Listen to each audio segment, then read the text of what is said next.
I just want to say thank you again, and especially to individuals like Deacon Hill and Sister Renee, who have called every morning for over a year since,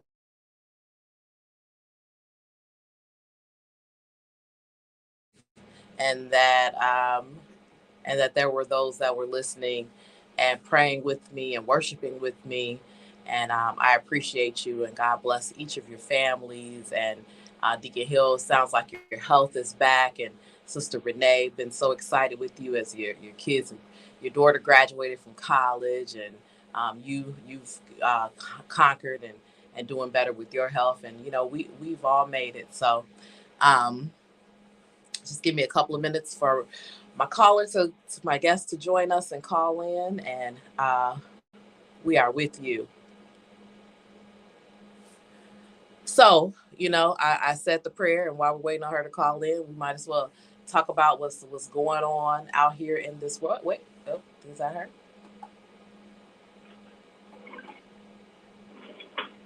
Hi, we have a caller. Who's there? This is Emily Phillips. Oh, perfect. Hi, Emily Phillips. How are you? Oh, Monday morning. Couldn't be better. Couldn't be better. And you? Same. And yeah, and I was telling the listeners that in my mind, it is not 8:05, it is 7:05. So my body is adjusting in many ways. Uh, but I'm here. And thank you for being here. So I was sharing with the listeners that you and I, and actually to the credit, you sat down with me a few years ago, and we were talking about um, the lack of authentic conversation around diversity and the lack of visibility into friendships and connections like the one that you and I are blessed to share with one another. And we decided It's to. a Sherman Phoenix, wasn't it? It was at the You Sherman got coffee at Phoenix. the Phoenix? Yeah. Shout out to the Phoenix. And so we sat and we had lunch, and we kind of threw around some ideas of how we could impact other women and encourage other women to connect with someone they don't know, someone that doesn't look like them, someone with a different background. And we decided to start up a panel discussion with some of our the rest of our tribe, and it was very well received. And this being my last show at on WGLB, you and I have been talking for months about doing a real talk, real women with just you and I, and this was a perfect opportunity to do that. And so, thank you for being here this morning. Yeah, absolutely. And thanks for having me. Put a nice end cap to your legacy here on the radio, which I'm sure is not the last time, right? When you have the Power Network rivaling Oprah someday. Oh, Um, but I think the thing that I remember the most from our initial conversations was around creating a more human experience around what corporations and people, and excuse me, my right hand man here is a four-legged cat, which you might hear in the background, taking hey, a call Percy. from the house. So I'm not at the zoo, but anyway, is taking it from a very conceptual academic understanding, which is what we usually get, right? Right. We get slide decks, we get goals, we get budgets, and making a more human experience of when it's real for me, I care more, Right. right? You can care about family, but until you have kids, you can care about different things. Like it just becomes so much more personal. And that doesn't take it away from people who haven't gone through the lived experience, but it does make it so much more deep and passionate, right? And that's been my favorite part about this experience together with the guests we've had and the conversations we've had, especially going into the pandemic. Right. What a year 2020 was. Right. So neither one of us knew that the unfortunate death of George Floyd would happen. We didn't know the pandemic would happen. This conversation we had, and when we started down this path, neither of those things had happened. And what timing we have, huh, Emily? With No kidding. right. And so I'm so thankful that we had laid a foundation and set this example before those things happened, because then it it made it even more authentic that we weren't jumping onto the bandwagon with other individuals, that this was something we were already passionate and sincere about. And not to say that others aren't and they weren't inspired by those things, but this was something that was already of thought for us. Well, think about it, right? These things had been happening. Absolutely. A lot of people say, why 2020? And that was part of our conversational content when we first launched these questions, especially with the panelists that were on, that these occurrences have been happening for hundreds of years, perhaps not as institutionalized and subtle until after, the late 19th century, earliest 20th century. But Americans, by and large, and the world, had to sit at home with time on their hands and pay attention. Right? George Floyd was not the first time. Right. But it was the first time that the entire population was sitting at home and not running around with a crazy pace and had to stomach it. They had to live the full entirety of those minutes that he suffered. Absolutely. Absolutely. And, one of the other pieces that I want to bring into this conversation is that we were very intentional that individuals didn't just see Black women and white women have this conversation, but we pulled in our Asian American friends, and we pulled in our Hispanic friends, and we pulled in every background that we could touch. It's because the world is not just Black, white, it's Black, white, brown, red, and so it was really important to us that we have everyone come in with their life experiences, with their background, and have this conversation, because often those conversations are missed. And we wanted to reflect every woman. And so first, thank you to all the women that joined us. We love you. You know who you are.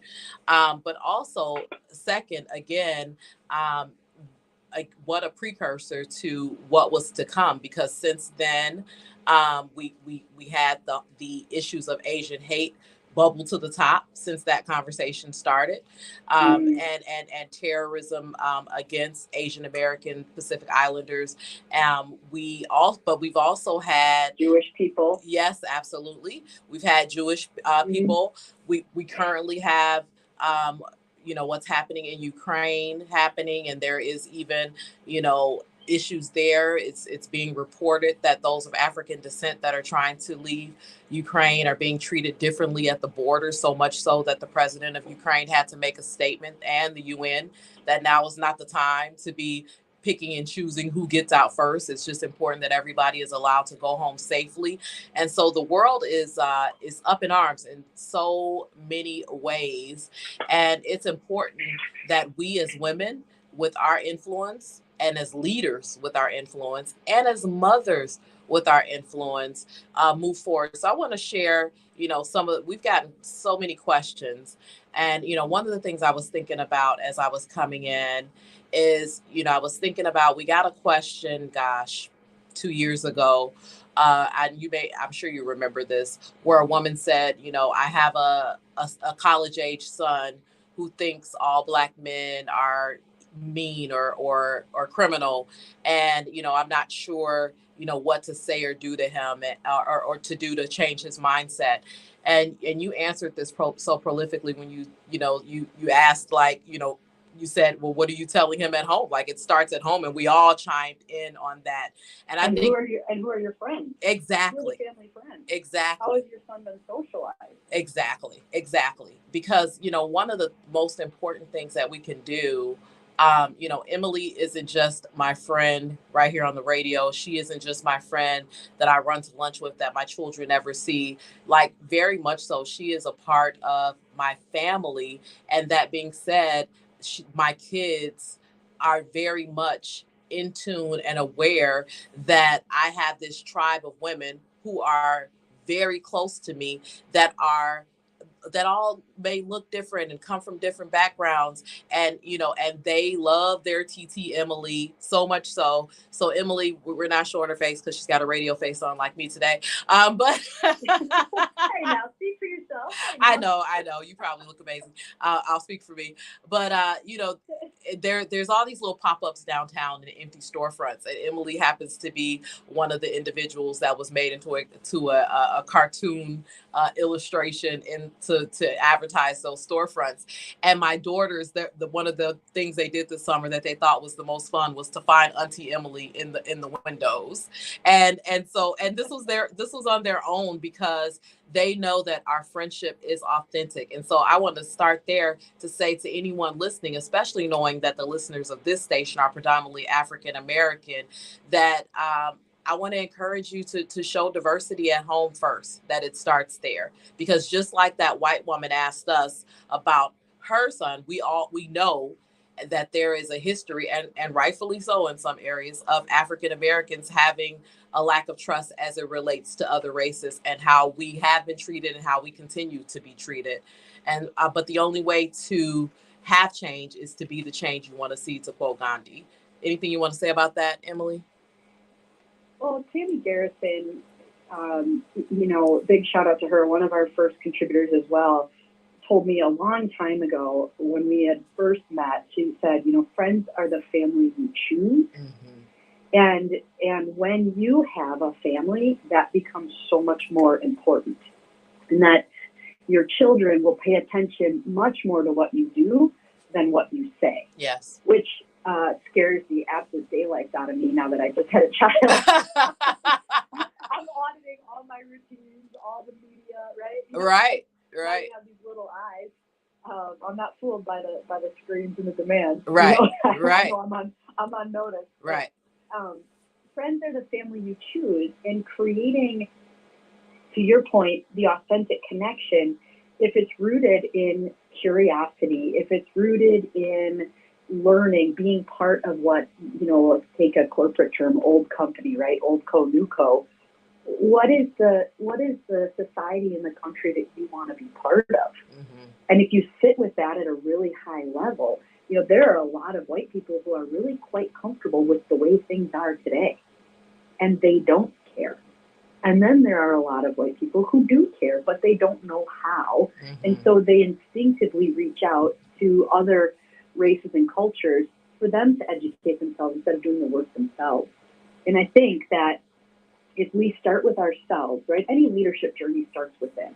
You can go get a coach, you can go get classes, you can get all the fancy certificates and say, I've been to Ivy League school for a couple-week course, and I'm not knocking that. But, at the end of the day, it really comes down with sitting quietly with yourself and asking yourself what you want out of life, and where your shadows are, where your confidence comes from, and then moving into, more circles where you can start to talk about some of the harder topics. And that's uncomfortable for most people, especially a predominant race that has a structure set up for it to be successful, regardless of any type of actual performance. That's so good. Just in these few months, through opening America's Black Holocaust Museum and now it being open to the public, a majority of our visitors are white, because there's a curiosity there. There is an interest there to see, but then also there's this, heaviness there to hopefully learn and understand. And what I love about you is, but I'm assuming, which, assuming is not a great thing, but, for a lot of these individuals, they don't have the opportunity to have the conversations you and I have. But I have to think, you purposely put yourself in positions, and you purposely create relationships where you can have those conversations. And so for someone out there listening that is avoiding it, what bubbled up, or what inspired you on the inside to say, you know what, I don't know, and I'm going to be brave enough to ask? In fairness, I've always been, I'll call it a historical enthusiast. I grew up in a pretty isolated Christian environment, and I had a very faith-based education. And when that evolved into learning more about our country's history, global history, I, at a young age, learned everything that we're supposed to learn, right? And that included the history of slavery and things of that nature. internment camps during World War II and things like that. And a natural curiosity was created. So when I went to college, yes, those things happen, and they're not isolated in their own existence. There are decades and decades and decades of a ripple effect of those situations, right? And I wanted to learn about those things. So I went to college and studied sociology. I learned about the struggles of marginalized individuals throughout, the entire human history, including what happened here on U.S. soil, which evolved then into an interest in politics and legislation and policy. And lucky for me, because of my friendship through different, associations or different people I met, I was able to learn. Paula Pennebaker was an incredible influence in my life. Mm-hmm. She had I don't know if it's courage. I think she might define the word courage, but she had the guts to look at me. I don't even know how old I was. I was probably like 28, I don't know, maybe 30, somewhere between 28 and 32, and look at me and say, "You think you got to where you are because of how good you are?" And then quiet, and then let that sit. And I was like, "What does she mean by that?" Right. Nobody handed me anything. I had to build my destiny. What does she mean by that? And instead of getting defensive and mad about it, I wanted to know why I had that reaction. And so, long answer to your question, what bubbled to the surface was, I'm very curious, and anytime I have a sort of emotional reaction, whether positive or perceived, society does a great job of making these negative perceptions of any feeling that's the antithesis of happiness, to explore it and to want to know why. And then through those classes I took through the YWCA and through some of those other more informal book clubs and stuff, I was in a space to be able to ask questions. And at the end of the day, if you don't have trust or you haven't asked permission to have these conversations with people who may not look like you, that's where I think people can run into some of those challenges, right? If you're aware of entitlement and if you're aware of that privilege that you carry, that helps kind of reframe the lens that you'll approach others with. That's good. That's good. One of my other favorite sound bites from our Real Talk, Real Women conversations was, so I forgot the question that was asked, but your response emphatically was, Black people don't need us to save them. Yes. Leave it up to a race to create the problem and then come in and be like, "We're your heroes, yo." Right. And people are like, no, don't get it twisted. Right. That's not how this happens.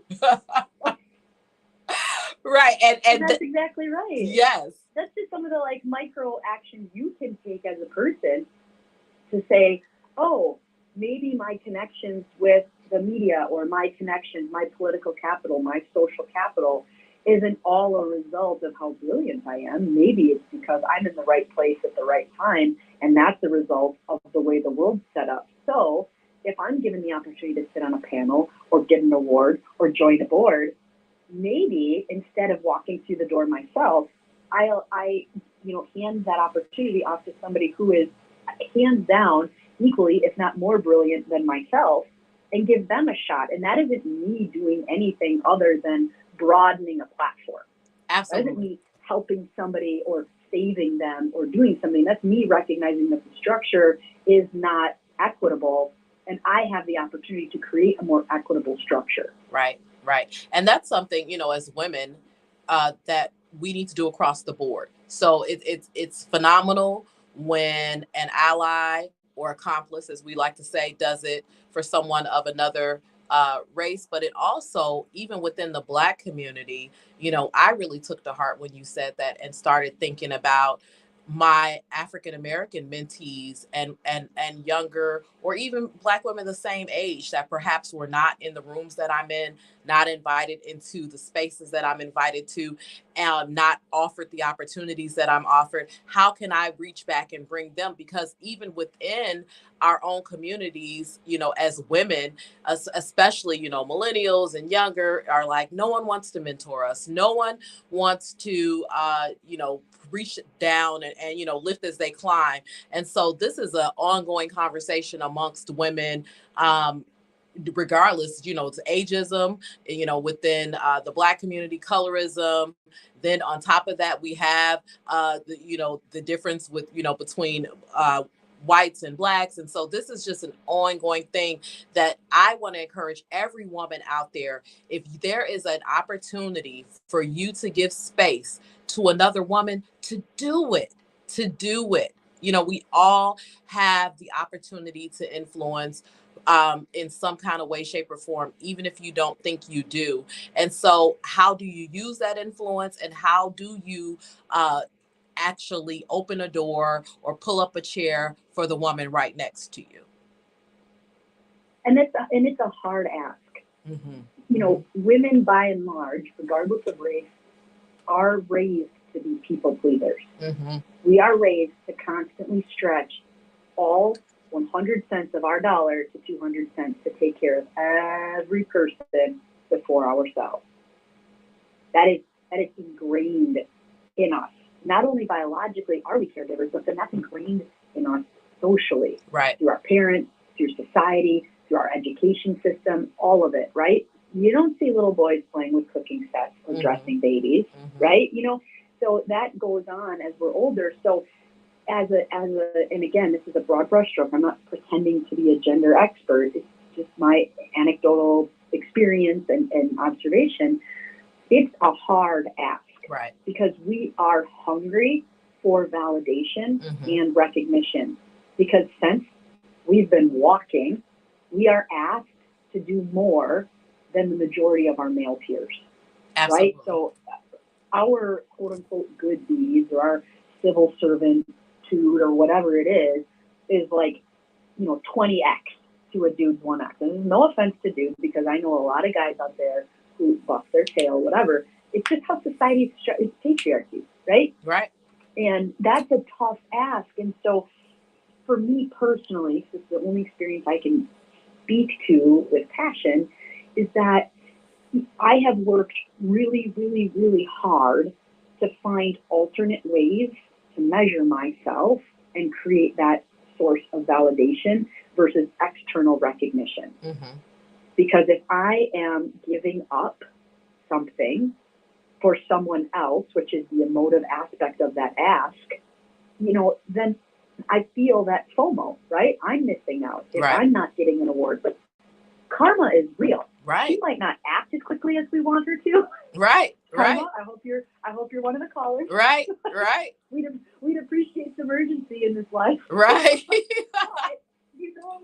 that's the power of positive thinking. And it sounds like a bunch of, hoopla, but honestly, when you open the door for others to experience opportunity, it comes back to you tenfold. And then you have this thinking of abundance versus thinking of scarcity. Yeah. And I can bring that, since this is powerful. Right. And you were raised in a very faith-based household. This is a faith-based station. I mean, we'll bring it back for the listeners.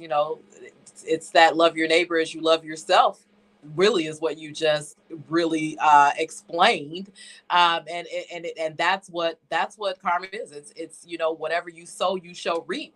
And so, and the issue is, to me, is that so many of us are thinking like, I'm going to sow these good seeds. I'm going to do these good things. I'm going to do these good deeds. And I am going to receive that from the person that I did the good deed for. And that's not how the universe works. It may come from someone completely different at a later date, to your point about timing and urgency, but we have to have the belief that it will come, and to know that it is real. And it may come from the most unlikely source. Being women, being girls raised as people pleasers, we usually want the validation from specific individuals, or a lot of times from those who taught us the behaviors. And that may not be where we get it from. And we have to be okay with that. It comes down to that being self-aware, being self-assured, and learning to be grounded.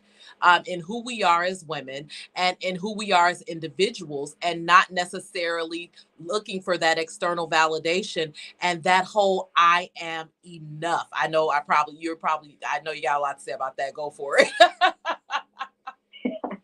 Well, I, we all have our personalities, right? Whether nurture or nature took a hold of us in a more directive path. I am perhaps one of the most naturally reactive people you could meet. I have a lot of opinions, and I tend to be more of a scorch the bridges person than a measured response. And I've worked really hard on being able to manage those emotional reactions. And one of the reasons why is because, you naturally get yourself into trouble. You got to back yourself out. And one of the things I started doing was thinking not just about the reaction to this initial experience, but let's say 5 years, 6 years, 7 years out, right? The steps it takes. And so when you go back to that, you get what you sow or things like that. I learned in taking a deep breath and having a more measured response to things allowed me to realize that 99% of the time there's some type of explosive situation or something that I don't like or agree with. It's because people don't have the equipment or the tools to handle whatever it is at the time that the conflict is, right? People have limitations. We're not taught by and large to invest in self and get to know self intimately. There are things called triggers. We all have experienced trauma. So when situations rise up that have any kind of flavor or representation of things we've endured in the past, that's real. And those emotions are real for a reason. And instead of stuffing them down and just turning to anger or self-medication or different things that we've learned over time to cope, sitting with it and getting to the why is critical.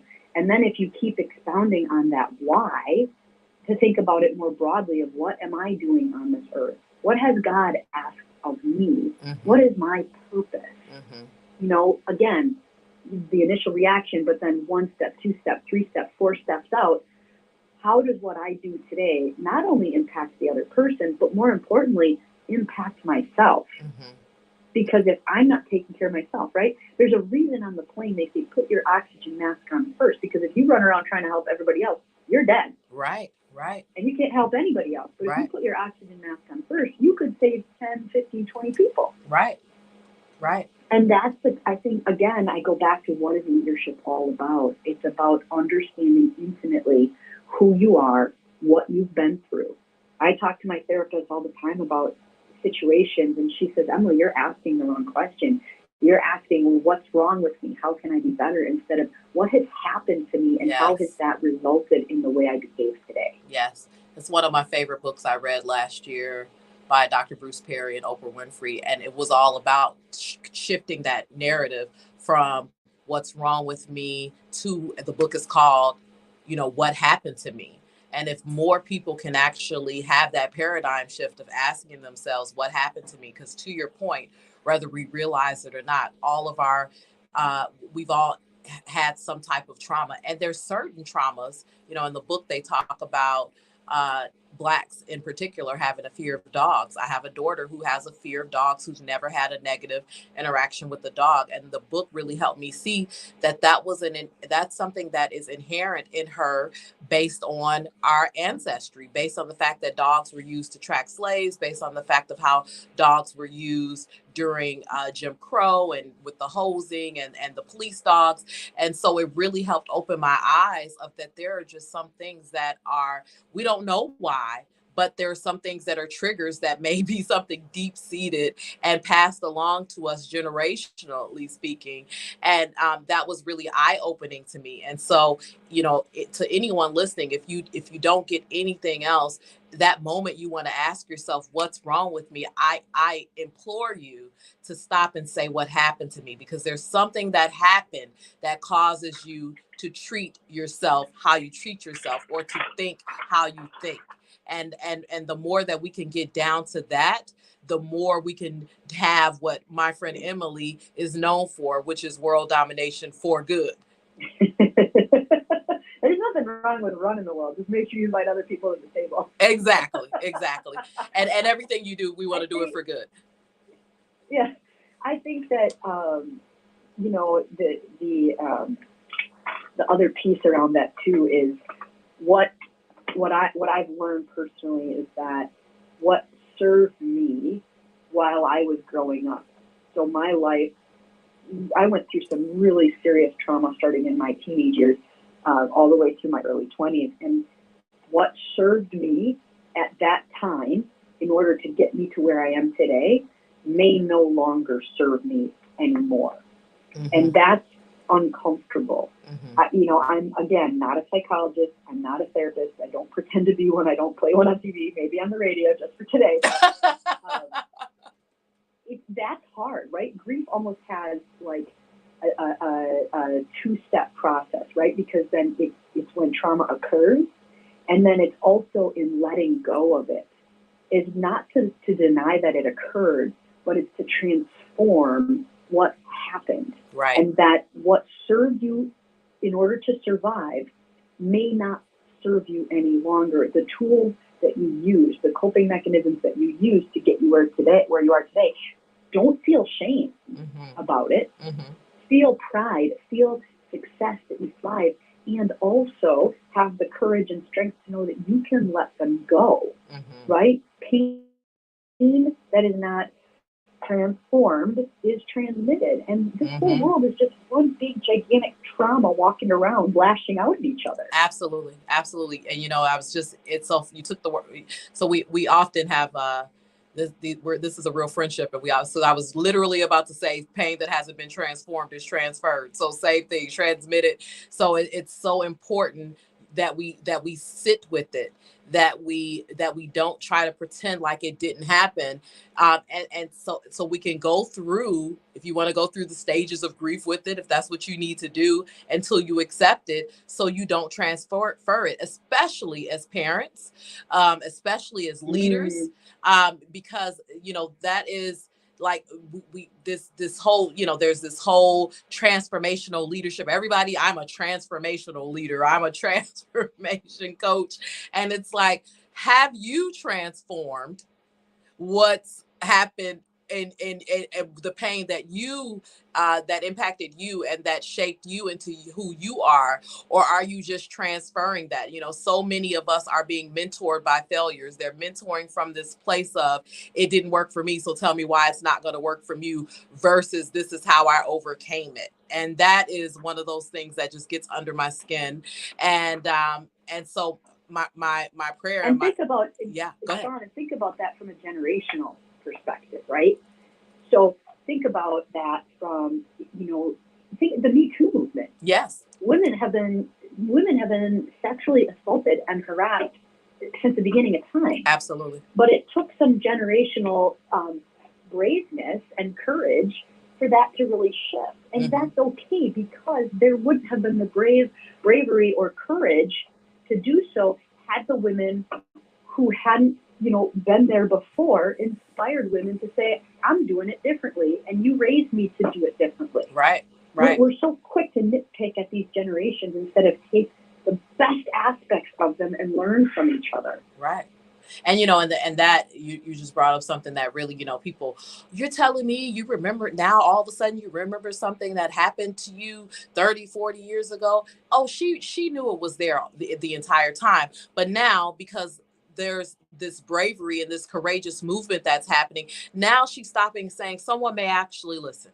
Someone may actually believe me. And so before we minimize another woman's trauma, or we victim shame or victim blame, you know, like what, like it's thank God that someone stepped up, and because that person stepped up, that this person, regardless of how long ago, was able to live and see themselves tell their story as well. Thank God for our daughters, thank God for our future, and thank God for women as a whole. Well, and why is that rush to judgment, right? Why is she remembering it now? Is she part of the quote unquote cool club? It's really the sound of a person who has not been healed, crying out for help. Yes, agreed. Agreed. And people don't realize too, I often tell my daughters, like, women weren't even allowed to have credit cards until the seven. There's so many, Right. we look at these, past generations, and we idolize these marriages, and we idolize, and women were put in these boxes where they couldn't buy a home without their husband, they couldn't get a credit card, they couldn't have the jobs we have now. And and this is not to say that some of those homes and marriages we idolized were not great, but a lot of times women were stuck. Like, let's just be honest, they were stuck, and this is what was happening in that space and time. And so what we see now, where women are looked at, and if one more person tells me, well, do you think that some of your issue is that you're too ambitious, or that you work too much, or that I need to wife, that I need to parent, that I need to be a woman, how people would define what womanhood is, I probably am going to scream. So if you just hear me screaming, just know that I finally just hit a wall and I couldn't do it anymore. Because for women who stand in, right, for women who stand in their power, and women who are willing to be who they believe God has purposed them to be, there's always this clapback of, well, who told you you could be that? Yep. Yes. And so I, and by and large, mm-hmm. society, including women, are really uncomfortable with a woman who stands in her own skin. Oh yeah. And recognizes, feels, and employs her power. Oh yeah. We are terrified of that. We are. And why? Because it's one of the most beautiful occurrences in life's poetry. Yes. I mean, think about, you and I were both there at that, Milwaukee. I had to think of their name, at that Milwaukee outing, where they were talking about microaggressions, and they were talking about how many times a woman is interrupted during a meeting, and they were plotting first by race, and of course showing that minority women were definitely interrupted much more even than white women. But then also, when it really came down to it, the people doing the most interrupting were other women. Probably easier to repeat the behavior of cycle to those that you don't recognize as, by society standards, currently possessing the power, right? And so, that's why I think that conversations like this are so important. And hopefully, as other women listen to us speak, that they realize that that it's going to take us collectively opening our arms, broadening our shoulders for one another. We keep on so many occasions waiting for men to open the door, to pull up the chair, to make space for us. But a lot of times, because we're not making space for us, meaning woman to woman, they don't see the need. And so it's just so important that, again, that we lift as we climb, especially for other women in the workplace, in personal spaces, and invite one another in rooms. Like Emily mentioned, if there's an opportunity, I've gotten to that place in my life and my career that, I don't have to, something that may be a really good opportunity for me could be a great opportunity for a woman trying to enter into my professional space. And so I'm like, you know what, I could do that for you, but so-and-so would be amazing at that. And actually she would be even more amazing than me. And to be able to authentically say that and know that I did two things. First of all, I put someone in the position that could actually do the job better than me, and I'm not concerned about that. But then also I gave someone a chance. That's so fulfilling for me, and I encourage more women to do it. And not falling victim to our own expertise. Yes. There's a diversity is just such a term thrown around, right? And then we add layers to it: inclusion, belonging, and all these other terms. And again, taking the academia out of it, or taking the conceptualization out of it, going kind of more to the experience, there's a reason why we have reverse mentoring programs. There's a fresh set of thinking and lens. And when you think about the impact of you and I growing up at a time versus someone growing up today, right? A 3-year-old could probably run circles around us in Microsoft Excel. Absolutely. I don't even know if they use that program anymore. They're probably just doing it with some like software program that they have facial recognition. They and don't. Numbers, They but don't. whatever. I'm always asking my assistant, can you pull up Excel? What is this Google shared, whatever it is you're doing? So you have everyone grew up at different times and with different experiences, and it's that cognitive diversity that adds so much brightness and enthusiasm to a situation. So not falling prey or victim to our own expertise. It's not. Yes, there's some wisdom and value to having lived longer than others because of you quadrupled or amplified your lived experience. But you may not have the answer just because you're the senior person in the room. Absolutely. And so again, leading with that curiosity, leading with an open mind. I may not agree with somebody, and I'm also not going to cut them off at the knees or assassinate their character because I'm not 100% certain that I'm the only voice on this topic. Right. And I think that is really important too. It gets us to the table, even if we are not convinced that everyone at the table agrees with each other. That's so good. And to be that, I'm often telling, my younger staff, no, show me. Because how else will, show me. I mean, if you've got a faster, more efficient way to do this, it's going to improve productivity. Let me see. I'm open. Because to your point, even I think about TikTok and my 9-year-old, and I cannot do any of those transitions without her. She could push those buttons in 3 seconds. It would take me 30 minutes to create the videos that it takes her 3 seconds because that is her lane. And you know what? Even at 9, I think I'm empowering her by saying, no, teach mom. Mom doesn't know. Instead of saying, oh, forget that. Like my grandmother, forget that old fangled thing you're doing. Like, I don't want to know. It's like, no, show me. And through that, hopefully I'm empowering her to know, like, even at your age, you can teach someone something and that your knowledge matters. And not only teach someone something, your nonverbal and the way you carry yourself also matters.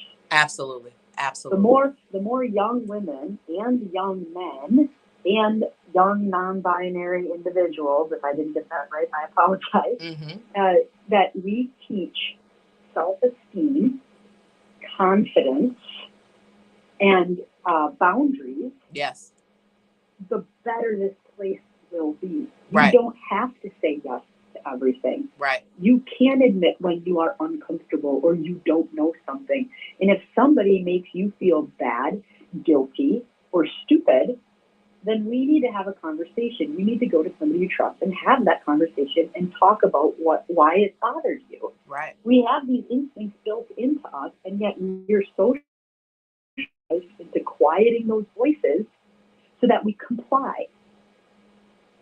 Agreed. There's such power in saying, I don't know.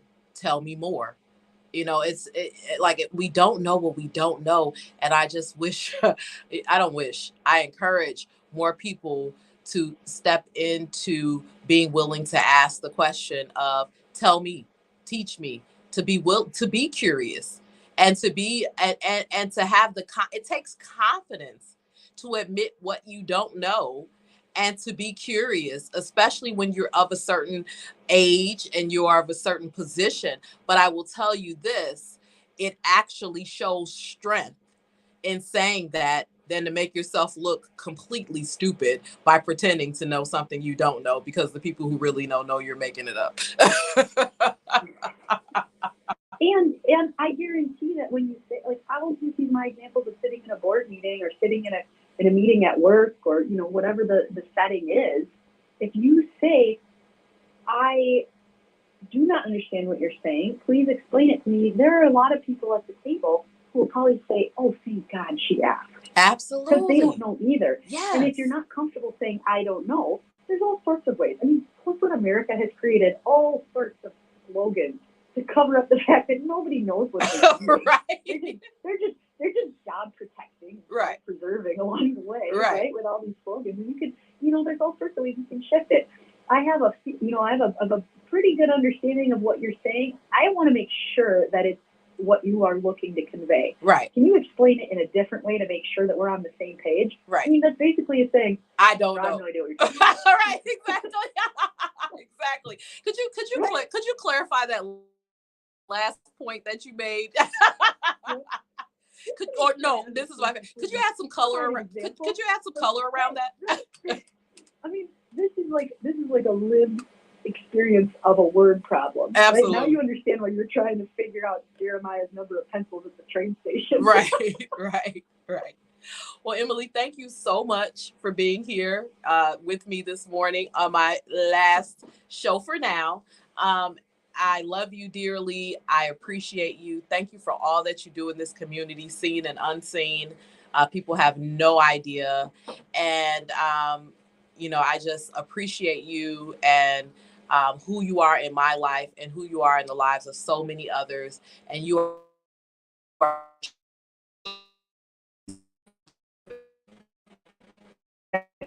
Jared, the only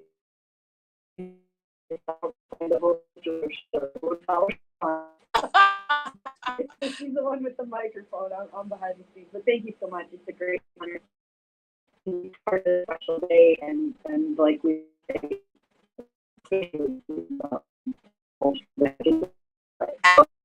love you.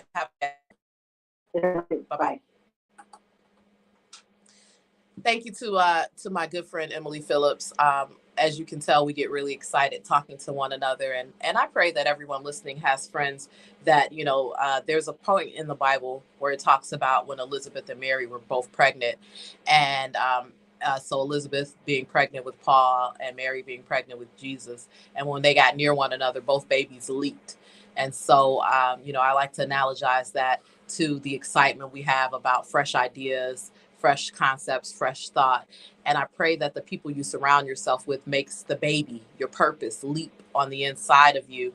And that's what happens when I get around my group of amazing friends, is that we get so excited, and there's a leap that happens. We are taking calls, 414-578-1560, prayer requests, comments on the conversation we just had. Thank you for those who were watching on social media.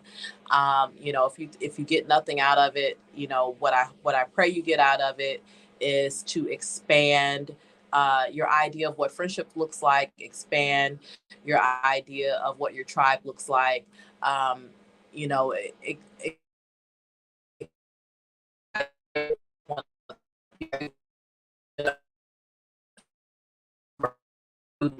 To our those around you, and you bring up your pains, but your trauma be trans versus transfer.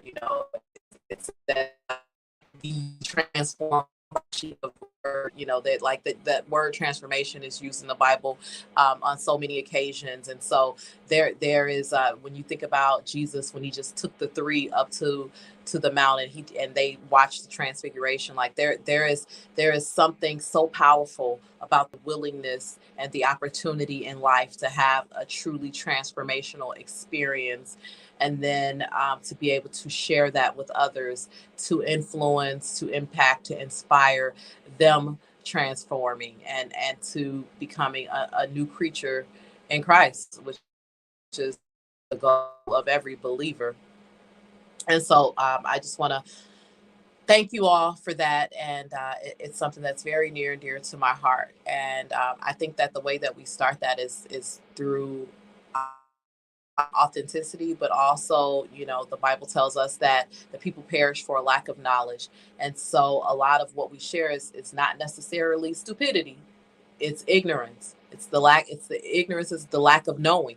And so it's that lack of knowledge. And so I'm constantly just immersing myself in things, topics, items that I don't know, because that is really how we come to an understanding. So many of us are having conversations, or we're taking positions on things that we haven't done the research for ourselves. We haven't looked and looked at factual, we talked a lot about taking things out of an academic realm, but there's some things that it's important that it is done in an academic realm because we want facts. We don't want fake news. We don't want to just listen to the opinions of others and that shape our opinion. We want to come to some decisions about very important things for ourselves. And the only way to do that is to understand and learn from a factual basis and from a historical basis. And so thank you, Emily. Thank you to everyone. You know what, Kiwan, can we Winans? I think we're going to play that next. And I just want to thank you all again. And, you know, you definitely can call in. I'm on until 10, 414-578-1560. You are tuned into WGLB. Remember, at 2:30 today, we have Governor Evers joining on Unspeakable Joy. So please don't miss that. That's at 2:30 today. And so we're very excited to have the governor of Wisconsin with us. It's called It Belongs to Me. Winans. If you pull up Winans, it'll come up. Look, trying to give y'all some live action music. Usually we have it queued up. And so make sure you tune into Unspeakable Joy today. And then tomorrow we have He That Believeth, you know, so don't miss that with Jimmy Davis. And every morning at 6 a.m. is Ty Tribbett. And then on Saturdays, Hezekiah Walker is with us at WGLB. Also, WGLB does have applications open for the Legacy Scholarship. And so please, please, please, if you have a high school senior that is coming in that's planning to go to college next year, then definitely make sure that you get information about the WGLB scholarship. And here we go. It belongs to me.